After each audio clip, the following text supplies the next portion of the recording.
great day for work here at the Happy Healthy Workplace podcast. I'm Kimberly Ficklin, your host. And every week we talk to professionals just like you all around the world because we want to find out what they do to create a profitable business, the kind of business where people really want to work.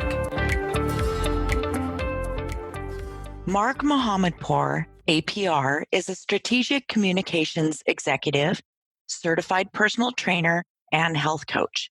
His company, Chasing the Sun, offers health coaching tailored for those who work from home and want to lose weight on their terms. Mark spent most of his public relations career at Weber Shandwick and Edelman. Throughout his career, Mark led integrated communications programs for more than a dozen global brands, including Adobe, AMD, Microsoft, Samsung, and the U.S. Army. Mark also served as a Public Relations Society of America Oregon chapter president in 2016. In 2017, Mark became an American Council on Exercise certified personal trainer, and in 2018 became an ACE certified health coach.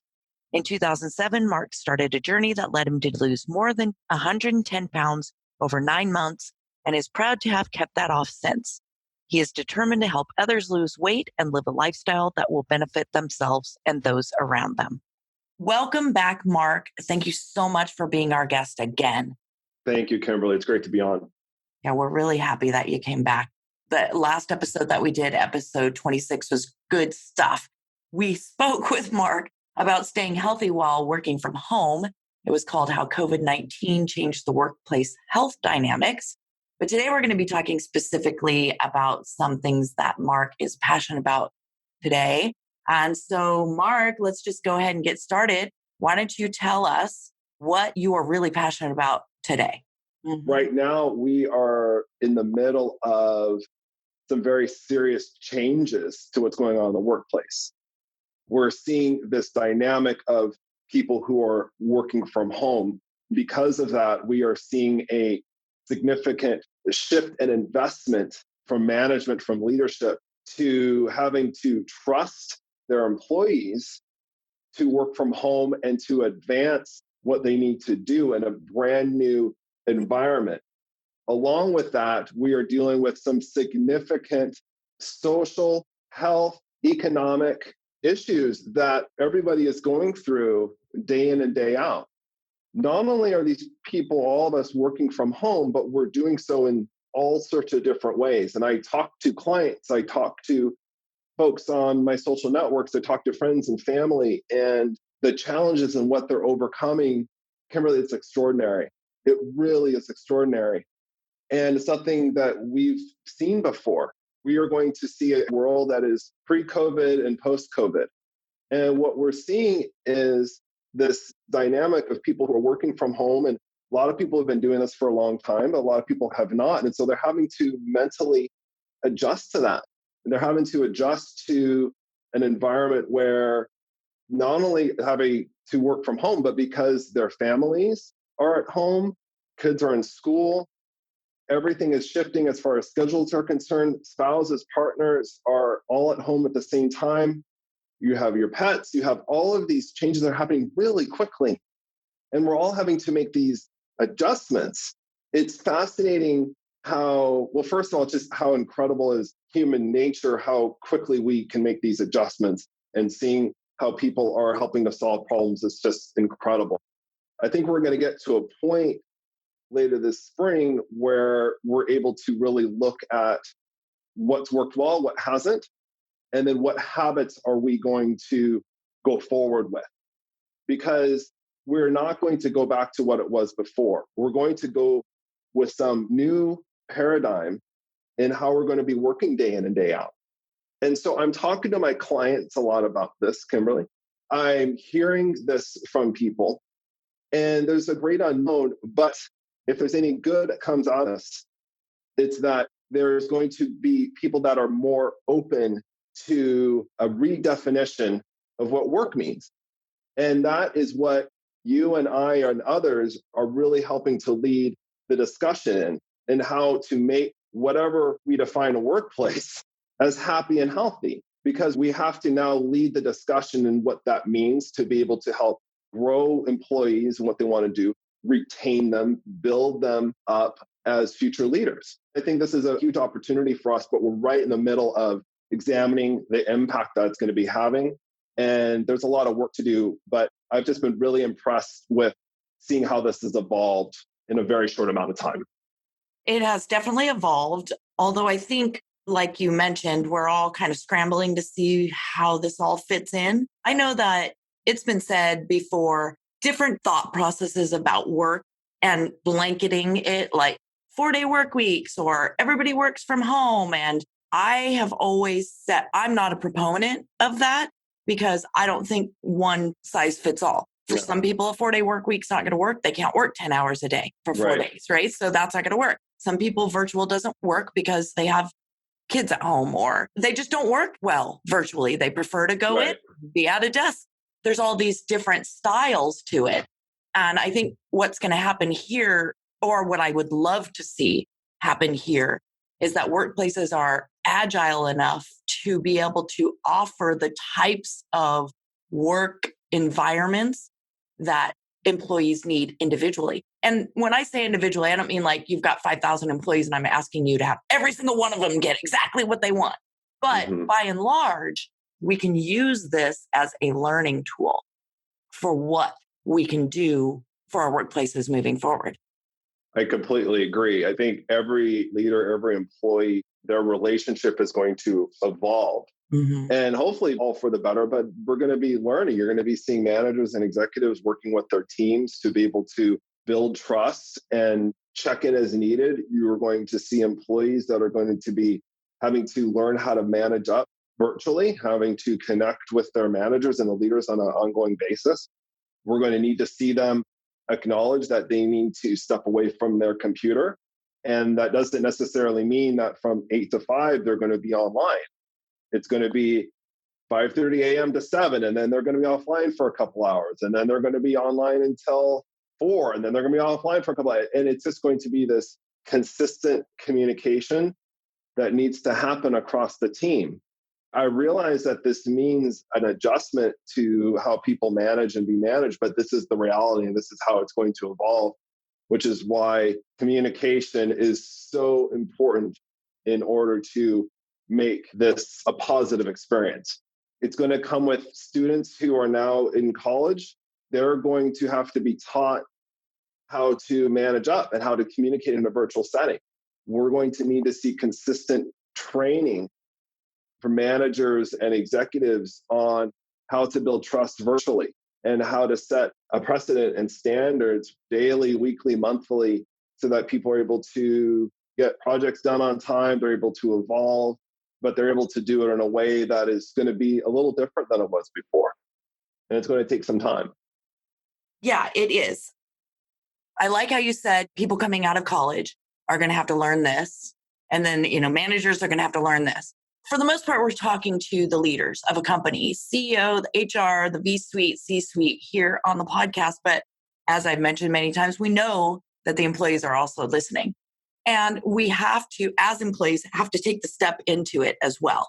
That's one thing I think we do a lot of talking to the leadership about communication. But as employees, in order to get what you need from your management, you have to manage up. You're saying manage up, and I'm saying get your needs met by managing up.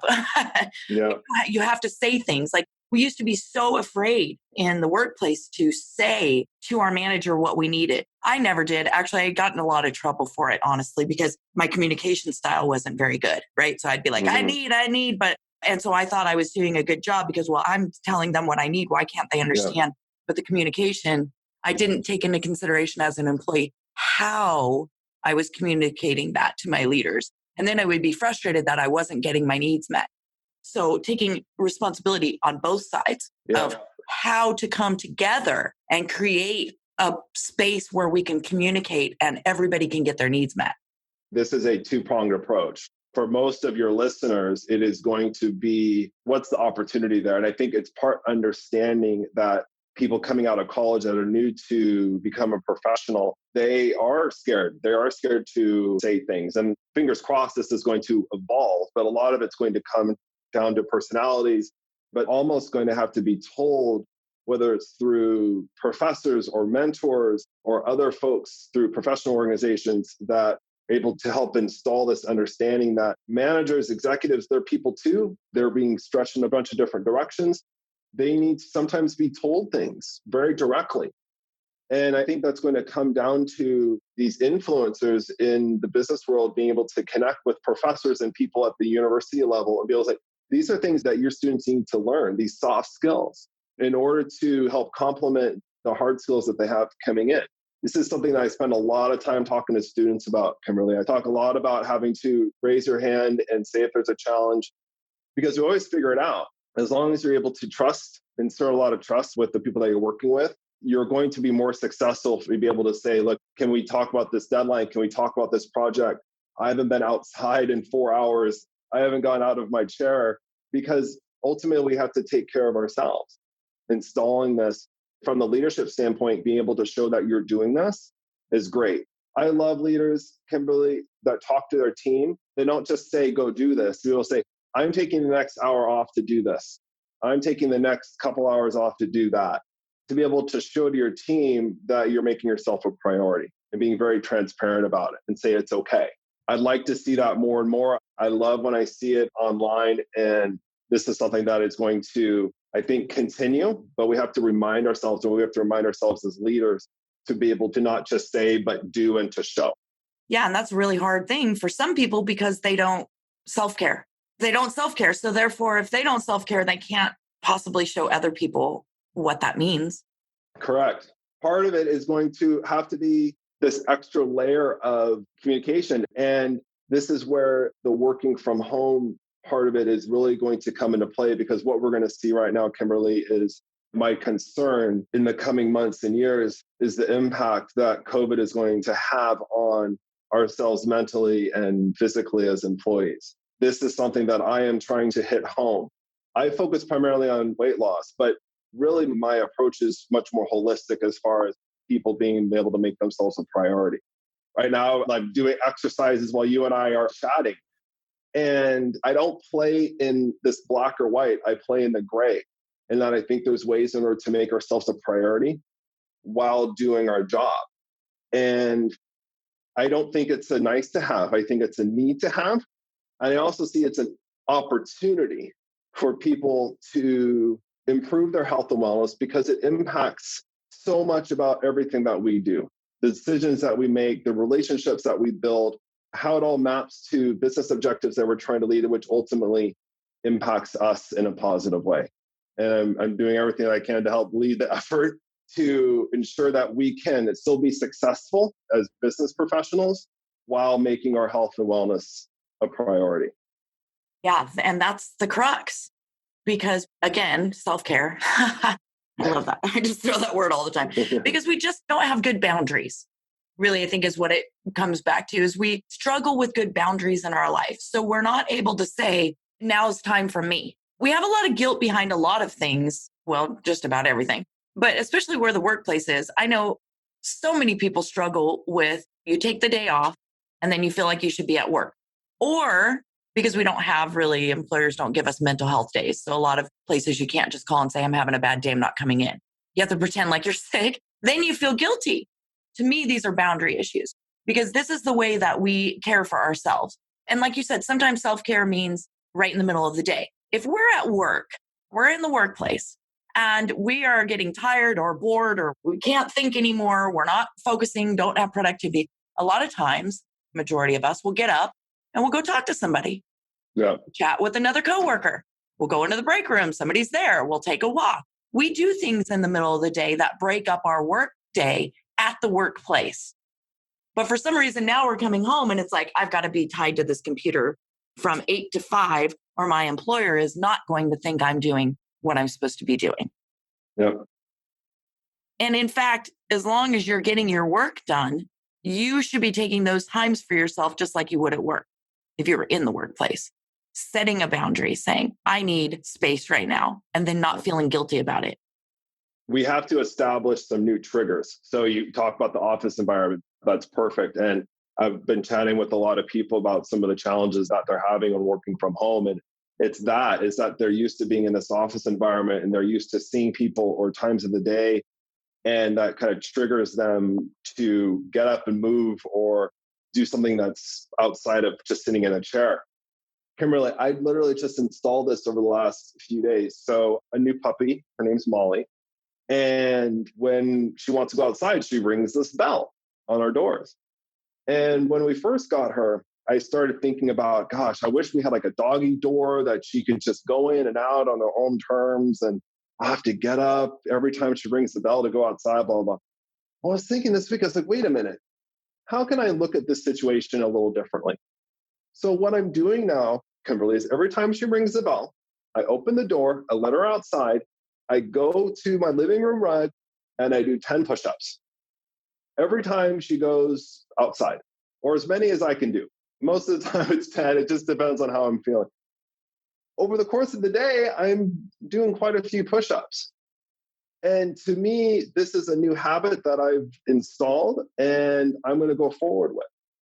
I am making adjustments to the environment that I'm in and the life that's around me. And so I talk to a lot of clients about this. What is the environment giving you now that you can take advantage of and be able to address? I'm creating games and bingo cards and stuff like that for people who are on calls and thinking about how to incorporate their health and wellness environment. Because there's a lot of realities that we're dealing with now, and we have to rethink this. But first and foremost is having to take ourselves first. And if we can incorporate a few exercises and some push-ups while doing it, I think it's all the better. Yeah, that's a fun idea. And it also makes it fun. There was a personal trainer at acquaintance, I should say, years ago. And he used to say to me, you could just do exercises while you're in the kitchen. So when you're standing at the stove and you're cooking your dinner, just do some squats. And he'd say, or jump up and down, because he was big on women building bone density. And jumping up and down is a way to do that, funny enough. But these were just little things that he said, because it's like, oh, we don't have enough time to work out. I don't have enough time. Well, he's like, yeah, everybody does, because you can do it while you're doing something else. It doesn't have to be like this time that you take away from the rest of your day and say, for this hour, I'm going to the gym, because a lot of times people won't do that because it takes away from. So I love the idea that you're saying, while I'm standing here, I'm doing squats, right? Or yes. I could be running in place, or I could be doing, anything really that would help to increase my blood flow, my heart rate. And at the end of the day, that's what counts, right? So I think I spoke about this the last episode, but I try to stand up a lot during these calls because I burn more calories by doing so. And I think much like we're adjusting what work looks like, quote unquote, we have to adjust what health and fitness looks like and be able to incorporate is important. I think he is to go slow. I am literally just installing one habit. It's going and doing push-ups every time that my puppy rings a bell. I take her on walks now as well. So that's another thing that I've installed. I've always taken her on walks, but now I've established a specific time during the day that I do that. But I don't have a list of 18 things that I'm suddenly doing every day because we're already dealing with enough change. Right. And this is what I really want to talk to your listeners about is just, first of all, understanding that we need to give ourselves a lot of grace with what's going on. And whatever you're doing, it's amazing. I don't know what you're doing, but it's amazing. And you should acknowledge that. And if no one's telling you, I am now. But I think the other thing is that we are more in control of things than we realize. And that much like we're having to adjust our workday, we need to adjust everything around it. And it's going to take some time, but if we're able to implement quote unquote small things here and there, all the better. I told you this before, but when I lost 150 pounds, I didn't have a list of 18 things that I did. I said, I need to stop eating scones and drinking mochas for breakfast. I need to drink tea and spinach feta wraps and cut my caloric intake. And that helped propel me to do other things. It wasn't a checklist. It was one thing at a time. Mm-hmm. And it's amazing what momentum Kimberly does for all of us. So as leaders, as executives that are listening to this, and you're thinking about, oh my gosh, I got to do push-ups and I got to go take my dog on a walk. And oh my gosh, I have to go on a run with my family. And oh my gosh, I have to lead a bingo workout session with my team online. I'm not saying to do all those things, I'm saying just pick something that you can fit in with your life and advance it. It's amazing what momentum does for us. And I think in today's age of what we're looking at right now, I think that's all we can ask for. But it's amazing what we can accomplish. It's true. Well, it's in any day. And this has always been my mantra that small changes add up to big results and that we never do anything all at once. We always have to do it a little bit at a time. And that habits are easier to instill when you just try one at a time until it works, rather than saying, I'm going to overhaul my whole health this year. I'm going to change X, Y, Z, B, and 15 other things. And then it's overwhelming. It's like, it's way too much and nobody does it. Just there's an example. It made me think while you were talking of a client that I used to have, a nutrition client. And when she came to me, she had a habit of drinking grande caramel macchiato at Starbucks, right? Yes, Every day, right, And she was like, oh my gosh, don't tell me you're going to take that away from me. I said, no, certainly anything I take away, you're going to hide behind my back. And that's not what we're trying to do, is take away from you. But what if you just did some small change? Like, I would never say, stop drinking them today. It's just too much. You'd never do it. So what if I could say, this week you go to, instead of a grande, you go to half that. And every day you have that small, a tall. And that worked, right? And so then the next week, how'd that work? Oh, that worked great. I just had a tall every week. It was perfect, perfectly fine for me. Okay, great. So now let's make it half sweet. So now the next week, half sweet, right? So check in the week after that. How did that go? Oh, it was perfect. I didn't miss it at all. Great. Now have one every other day, right? And it took 6 weeks of her working herself out of a habit rather than saying, I'm quitting right now, because we both know that wasn't going to work. 6 weeks later, the conversation we're having is, I bought a tall, half sweet caramel macchiato the other day and it sat on my desk until it got cold. And I always go back to that because that is such a great example of how small changes, those are small. So we just tweaked the things that she was doing every week until in which time she completely broke that bad habit and had a new habit in place because she was drinking water instead. So I'm just bringing up that one specific thing just because I feel like it's a good analogy to how it takes some time to get to accomplish these self-care things for ourselves. Yeah. Kimberly, you're absolutely right. And that's a perfect example. Now, if we were to look at this from a business standpoint, I talk to my clients a lot about auditing the meetings that you have. I think this is a big opportunity for leaders out there to examine their meetings that they're having and ask themselves, do they need these meetings? Do we need 1 hour status meetings every day? What can be handled in 15 minutes and then everything else is handled with a collaboration tool? I think this is a huge opportunity for people to go on their own, quote unquote, kind of meeting diet and examining how meetings are being handled and how team discussions and collaborations are going forward. Because ultimately, this could potentially give a lot of time back to people that they could use to help manage their family, manage their personal life, manage their health and wellness, all of these things. But it's not about, Kimberly, we're going to no longer have any meetings. Much like you're not going to tell your client to not have that drink anymore. It's to be able to say, what's 1 or 2 meetings that we can look at? How much time are we spending in meetings? Can we cut 10%, right? The first week. And then over the course of time, you can look back and say, wow, we were able to save a few hours per week, perhaps. I mean, who knows? But we're not going to know until we go through the exercise. And if we're able to take it a step at a time, I think there's a lot of potential there. And it's going to come down to a shift in culture. It's going to take a lot of trust in these online tools and collaboration tools and getting ramped up and people trusting and rethinking things like status calls, regular cadence meetings, and saying, okay, how can we reduce the amount of time in these meetings so that we're making decisions? This is what I do a lot. And when I've run boards before and run big teams, is do a lot of pre-reads so that the team is already having all the information that they can read on their own. And then we come together, we discuss, and then we make a decision. It's not having to inform during that time. I would love to see more of that. And I think that's going to naturally come about as a result of what we're living with today. Yeah, I would hope so. That would definitely streamline things. I know in episode 27 with Cindy Hooker, we actually talk about this. It's daily stand-ups or scrum, daily scrums in my world, and daily sprints. So you can work in sprints so that you're chunking out pieces of things and vertically slicing to really see what needs to be done and what doesn't. So that's a very productive meeting.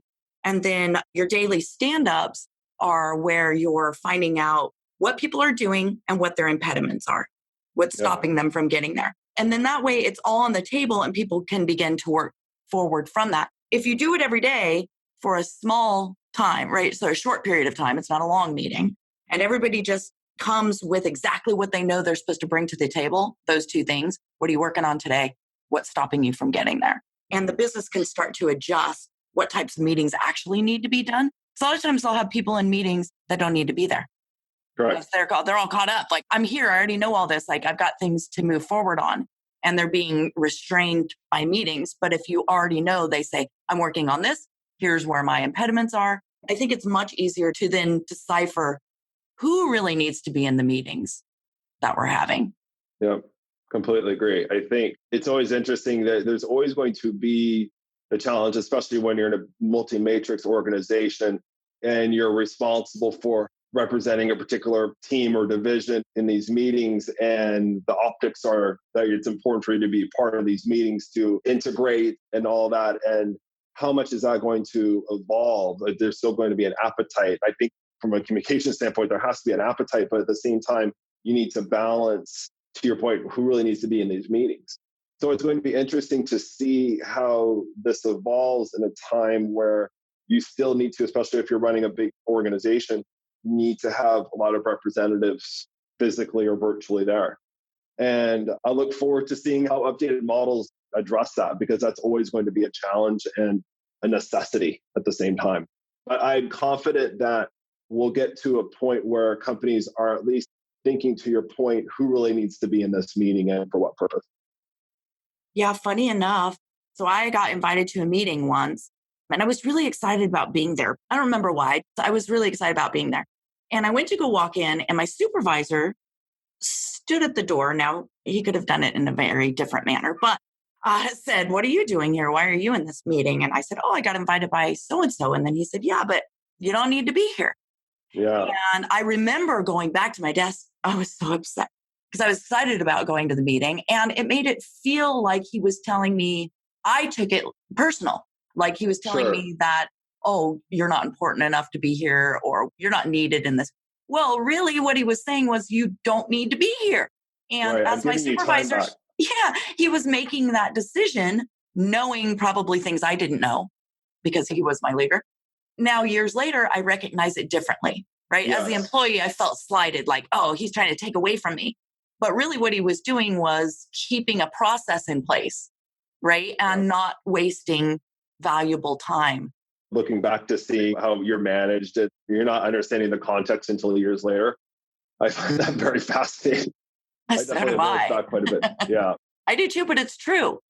I mean, introspectively, going back, I'm in my 50s now. So I do remember being those, you're saying the college kids coming out of college, they're in their 20s, they're not quite understanding of how to have their voice.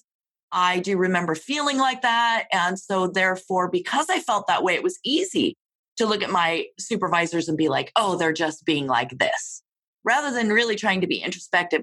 And it wasn't about me at all, really Yeah. personally about me. It was about just not wasting time, my time or their time. I didn't need to be sitting in there. Yeah. And later it just comes to me now. I guess we all just grow, right? We grow. And Kimberly, that actually, you're evolving to a point that I think is good for us to discuss quickly. As we're evolving to this work from home or a blend culture, the way that mentors are to be seen and viewed is likely to evolve.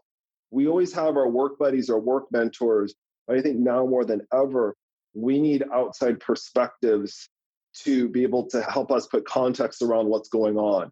And so, your listeners, I definitely would recommend talk to your teams, ensure that they have mentors, whether they're within the organization or talk to their professional organizations. All professional organizations have some sort of mentorship program. Engage with alumni of your former college and really embrace that. Because, especially if we're working from home, we are separated from folks. And I think having another perspective, to your point about these situations, are going to be really important. And I think we're going to see a growth in that just out of sheer necessity. We need some mentors. And if you're not a mentor, raise your hand. I'm sure that there are people that will need your help. But I think as leaders, helping install a culture where that is appreciated, that mentorship is appreciated, and outside perspective is appreciated, is going to help the employees more and more get that context. I completely agree with that. I love that you said that. The other thing that would have helped was if he would have said, we really don't need you in here right now, and I'll come and discuss with you later why. Yeah, absolutely. That might have made me feel a lot better. And if he had come back and actually had a conversation with me, just saying there really wasn't a need and it's a waste of your time, so I didn't want you to sit back in there, I would have been like, oh, okay. Because I took it personally, like, you don't need to be here. So the message of time is important. Important. I'm respecting your time right now, and you're not going to get enough out of this professionally. I trust you in this conversation, but it's not going to be of value to you. And I value your time. And that's why I'm recommending that you not be part of this. Kimberly, absolutely right. Yeah, I would have felt so differently about it. But then going back to a lot of things that happened to me, well, not even happened to me, but just in workplaces, things that happened that made me feel a personal attack. And now I'm like, oh, wait a minute. Then it's just probably that I have so much more experience in the corporate world. Right. And I've had so many different things happen that then it's like, oh, okay. So maybe it was for this reason. One of my biggest mentors, and I don't even know if he listens to the podcast. He knows I have one. Dale Jackson was my supervisor at the wine group. He was the VP of sales. And some of the things he did, oh my gosh, our whole department, we just used to laugh. He would love to hear this. He knows. Because he used to bring us in and use these big football analogies. It was a bunch of women, football analogies about dropping the ball. And then we'd be like, are you kidding me right now? Like, what are you doing?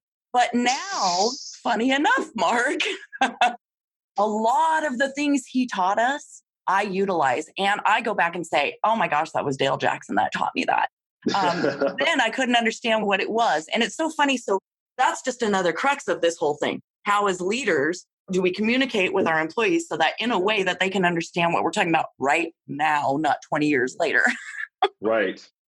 A number of sports analogies. This is something that I've been trying to be very cognizant of over the last few years because I've used them a lot myself. And I think we as leaders need to evolve in this. There's a place and a group that is receptive, but we need to be more inclusive and we need to use our words in different ways and avoid metaphors of all shapes and forms unless it really aligns to the culture, which I think is the exception, not the rule. Yeah, that's true. Now, this was, granted, it was 20 plus years ago, but it was lost on us. We're like, seriously, 10 women sitting in there going, like he's writing out football plays. And I'm like, oh boy. Interesting. But now I laugh because I understand the analogy that what he was imparting on us. I get all of it now. Interesting. So just different perspectives, the way that a leader will, like you said, use analogies or talk to people, and also the way that employees understand what they're being taught. Well, there was a disconnect then. What I'm really hoping now is that communication happens in a different way. And like you said, I think that it is because in the last decade, so many things have happened to change the workplace dynamics. A lot of things that people speak differently, they behave differently. And I do think we're doing a really good job at starting to think about the words that we use. I agree. I hope so. I think so. At least it's true on this podcast, with the business. I'm blessed, I guess, that I'm in this little happy, healthy workplace bubble. And I get to talk to people all the time that are creating amazing workplaces and are trying every single solitary day. So I keep thinking, well, they're all like that. But I know they're not because I didn't come from anything that was like that. As a matter of fact, the listeners know that majority of my jobs were not positive reinforcements. They were actually negative, and that's why I do what I do. So I do love, though, that we share constantly with people about all the great things that are happening. So I know they are. So with that said, Mark, we are at our time again today. I know it's great. It's just always this way. The half an hour is great for the listeners, but for us, we always like to talk more than that.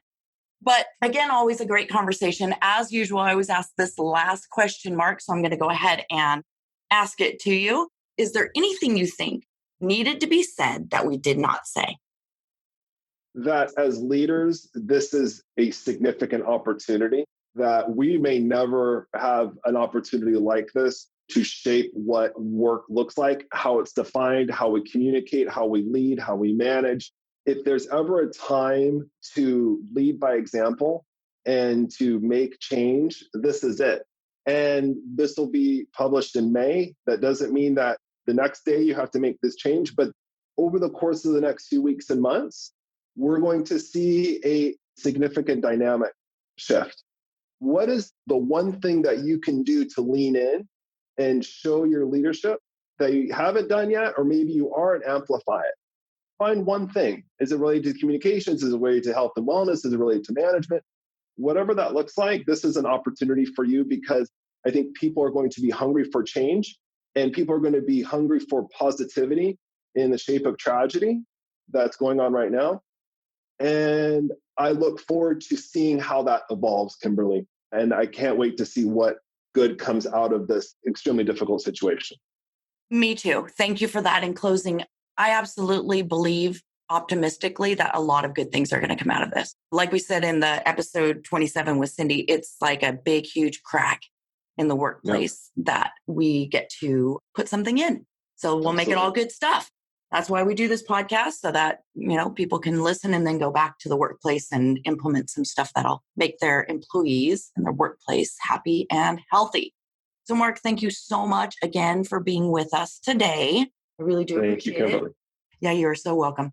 Please check the show notes for links to Mark and his trainings. And if you follow him on LinkedIn or social media, you'll see these little videos that he's making while we're here recording, and they're super fun, really cute. The last one was like in fast motion or something. So that's real fun. Go find him on LinkedIn. And if you love what you hear on this podcast, please email feedback to me at Kimberly@thehappyhealthyworkplace.com. I'd love to hear your thoughts and suggestions for future shows. This is the close of the Happy Healthy Workplace podcast. Have a happy, healthy day. That's a wrap for today. The Happy Healthy Workplace podcast is now complete. Be sure to subscribe and join us weekly for secrets, solutions, or strategies that help you create a profitable business where people really want to work. This is Kimberly Ficklin, wishing you a happy, healthy day.